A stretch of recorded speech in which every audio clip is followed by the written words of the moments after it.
Salve, salve família vascaína, tô na área para mais um vídeo. Se você está chegando pela primeira vez aqui e não me conhece, muito prazer, meu nome é Eduardo Júnior. Ative o sininho para toda vez que eu postar vídeo você receber as notificações. Se inscreva no canal para ajudar a gente a chegar a 1000 inscritos. Conto com a sua ajuda e a sua colaboração. Deixe seu like no vídeo, que isso ajuda também a gente a divulgar nossos vídeos aí na plataforma do YouTube.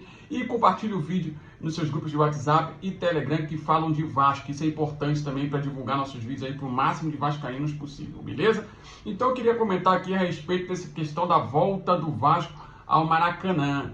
Um amigo meu pediu para eu comentar sobre isso, né? Eu estou com a reportagem aberta aqui do site UOL. A reportagem, nós vamos dar os créditos aqui, né? Foi o jornalista Rodrigo Matos, tá? E ele fala aqui, ó: plano do Vasco de gerir Maracanã tem obstáculos a superar com o Fla-Flu. Quer dizer, os dois são donos do estádio, né? Então aqui, aí ele vai na narrativa dele aqui, né, na informação dele aqui, que a entrada do Vasco gera alguns desafios a serem enfrentados, né? Fala que o Vasco tem plano assim de conversar com o Flamengo e o Fluminense antes da licitação para fazer uma gestão conjunta, e não descarta a possibilidade de entrar na concorrência e disputar o estádio com a dupla, né? Aí, seguindo a reportagem aqui, ele fala aqui, ó, que tem 3 pontos principais a serem superados em questões que foram levantadas quando houve a sessão provisória da dupla Fla-Flu. Aí ele fala aqui que houve uma discórdia entre os clubes, né? Uma discórdia com o Flamengo, que o Flamengo exigia que o Vasco se comprometesse a jogar um número igual no Maracanã, similar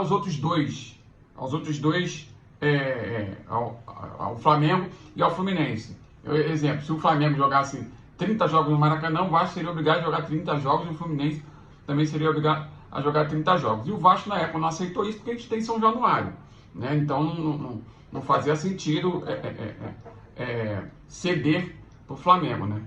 O governador que saiu, né, flamenguista roxo, parece que esse novo também né? Mas o antigo deu o estádio para o Flamengo, né? Eles tomaram de assalto o Maracanã, e o Flamengo querendo fazer uma opção de exigência, e essa foi uma delas. O Vasco não concordou na época, né? Diz aqui que o Vasco pretende estudar um modelo mais econômico, né?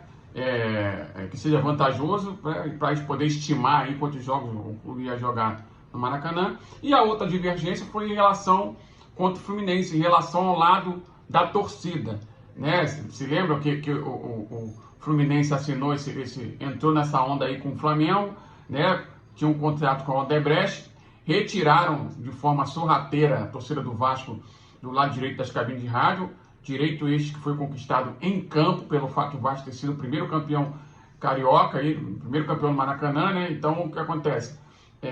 O Fluminense tomou de assalto também o lado da torcida do Vasco e usou como justificativo o contrato, né? O contrato este que não existe mais. Então a diretoria do Vasco, segundo o Rodrigo Matos aqui, o jornalista, né, ele fala que é uma questão também que pode ser discutida. E tem um terceiro ponto que ele fala aqui que é importante, em relação à qualidade do campo, né? Que a administração do Maracanã já identificou que mais de 2 jogos por semana pioram sensivelmente o estado do gramado, né? Aí diz que o Vasco reconhece essas questões e tal, enfim.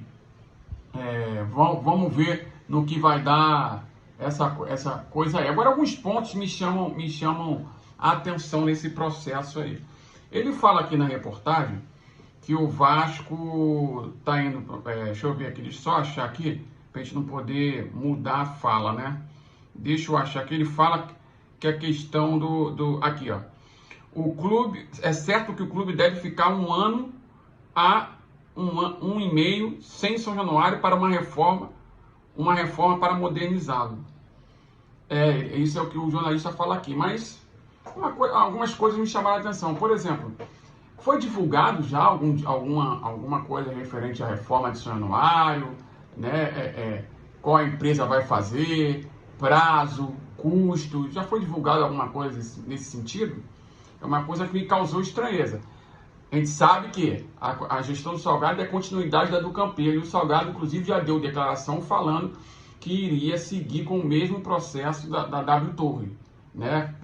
Se lembra quando o Campelo fez aquele evento, assinou aquela carta de intenção com a W Torre? Então o Salgado tinha dado já tinha dado uma entrevista falando que ia seguir esse mesmo processo. Mas depois disso ninguém nunca mais ouviu falar, né?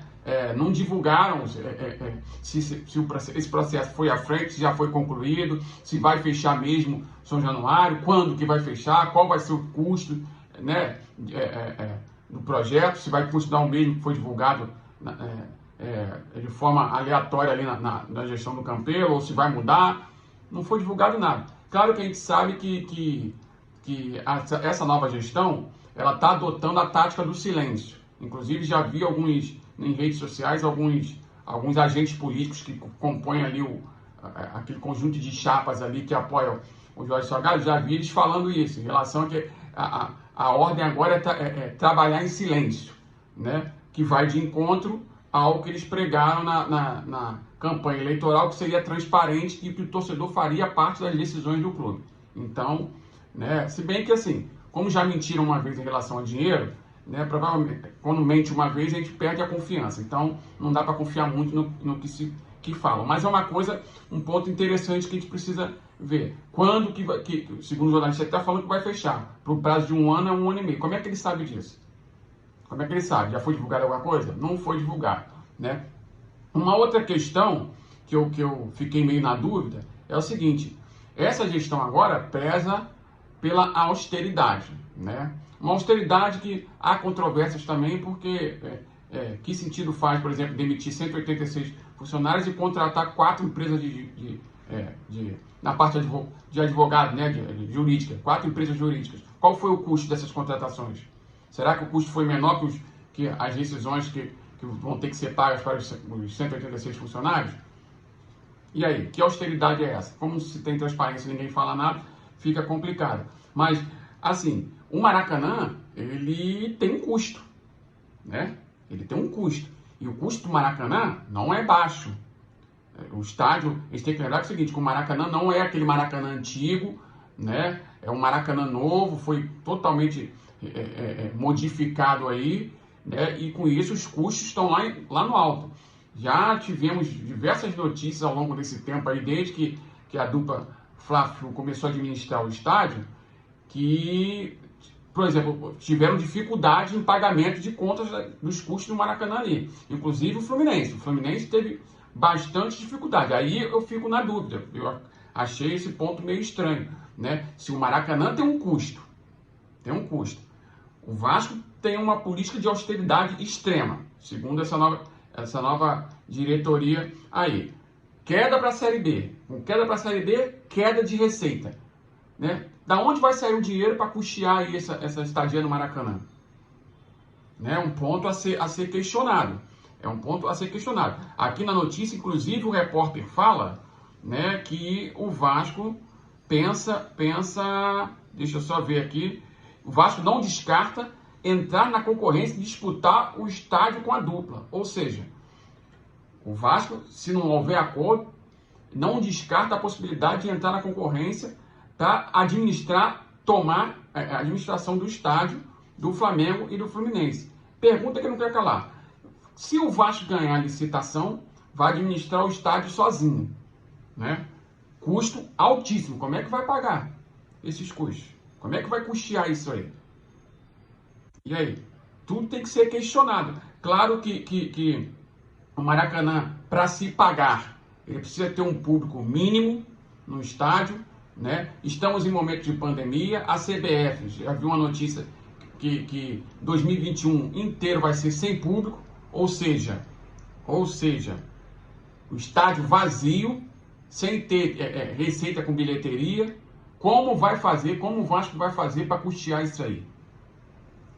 É a grande pergunta, que não quer calar. Tem a questão também dos embrólios das eleições, que essa diretoria atual não tem a legitimidade da grande maioria esmagadora da torcida, ou seja, isso pode ocasionar tanto uma queda no plano de sócio-torcedor, que nem já ocasionou, como também ocasionar uma queda na questão de público no estádio. Claro que num primeiro momento, né, com a volta do público ao estádio, a tendência natural é ficar lotado, porque a torcida está com saudade de ir no estádio, né, de ter aquele clima ali de estádio. Né? Mas é uma variável a ser considerada.